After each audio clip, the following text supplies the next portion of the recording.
खाने का समय जब जब होता तो बूढ़ा बाप एक कोने में बैठकर खाता और बाकी का परिवार डाइनिंग टेबल पर खाना खाया करता।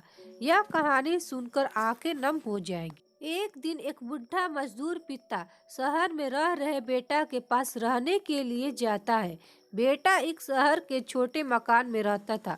मकान तो उसका छोटा था, लेकिन उसके अंदर जो चीजें थी वह महंगी थी। उस मकान में बेटा, उसकी पत्नी और उनका एक 5 साल का बच्चा, यह छोटा सा परिवार साथ मिलकर रहता था। बूढ़े पिता के आने से उनके परिवार का एक सदस्य और बढ़ गया। यह पूरा परिवार रोज सुबह शाम डाइनिंग टेबल पर साथ में खाना खाया करता। बूढ़ा पिता अपनी कमजोरी के चलते हमेशा खाने की चीजें नीचे गिराता रहता और कई बार कांच के बर्तन भी टूट जाया करते थे। कुछ दिनों तक तो बहू और बेटे ने यह सब सहन किया, लेकिन बाद में वे दोनों बूढ़े की ऐसी हरकतों से चिढ़ने लगे। एक दिन बेटे ने कहा कि ऐसा कब तक चलेगा, हमें कुछ करना पड़ेगा। उसकी पत्नी भी इस बात से सहमत हुई। अगले दिन बेटा कहीं से एक पुराना मेज लेकर आया और घर के एक कोने में उसे लगा दिया और अपने पिताजी से कहा कि आप यहीं पर बैठकर खाना खा लिया कीजिएगा। उन्होंने एक लकड़ी का बर्तन भी बनवाया जिसमें अपने बूढ़े बाप को खाना देने लगे।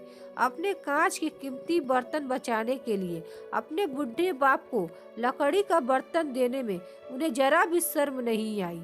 अब खाने का समय जब जब होता तो बूढ़ा बाप एक कोने में बैठकर खाता और बाकी का परिवार डाइनिंग टेबल पर खाना खाया करता। डाइनिंग टेबल पर बैठे बैठे दोनों पति पत्नी कभी कभी अपने बूढ़े बाप की तरफ देख लिया करते।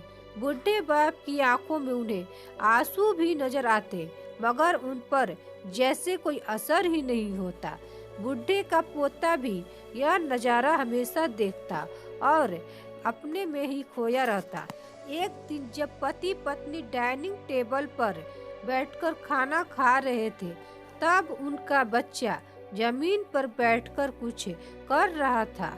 उन दोनों ने बच्चे के हाथ में लकड़ी का टुकड़ा देखा, लेकिन उन्हें कुछ समझ में नहीं आया कि बच्चा लकड़ी के टुकड़े के साथ क्या कर रहा है। जब बच्चे के पिता ने उससे पूछा कि बेटा आओ खाना खा लो, तुम नीचे बैठकर क्या कर रहे हो, तब बच्चे ने भोलेपन से कहा, अरे मम्मी पापा, मैं आप दोनों के लिए लकड़ी का बर्तन बना रहा हूँ ताकि आप लोगों को जब बूढ़े हो जाओ तो दिन में खाना दे सकूं। अपने नादान बेटे द्वारा दी गई यह सहज बात दोनों के दिल में तीर की तरह उतर गई। दोनों एक दूसरे का चेहरा निहारने लगे। बिना कुछ कहे ही दोनों की आंखों में पानी आ गया और उन्होंने अपने भविष्य की किताब अपनी आंखों के सामने खुलती नजर आई। उन्होंने समझने में जरा भी देर नहीं लगी कि अब उन्हें आगे क्या करना पड़ेगा।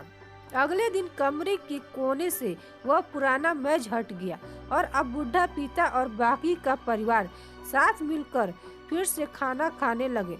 बूढ़े की कमजोरी की वजह से हो रही गलतियां भी अब किसी को नहीं चिढ़ाती थी। दोस्तों, यह कहानी हमें बताती है हर वह पत्ता जो आज हरा है कल सूखेगा और डाली से नीचे भी गिरेगा। इसीलिए हमें अपने बड़े बूढ़ों का हमेशा ख्याल रखना चाहिए और हमें हमारे माता पिता और बुजुर्गों के साथ वैसा ही व्यवहार करना चाहिए जैसा हम चाहते हैं कि हमारे बूढ़े होने के बाद हमारे बच्चे हमारे साथ करें। आशा करती हूँ कि आपको यह कहानी पसंद आई होगी। आपकी इस कहानी के बारे में क्या राय है, कमेंट बॉक्स में कमेंट जरूर करें और अपनी राय दें और चैनल को लाइक शेयर और सब्सक्राइब जरूर करें। धन्यवाद।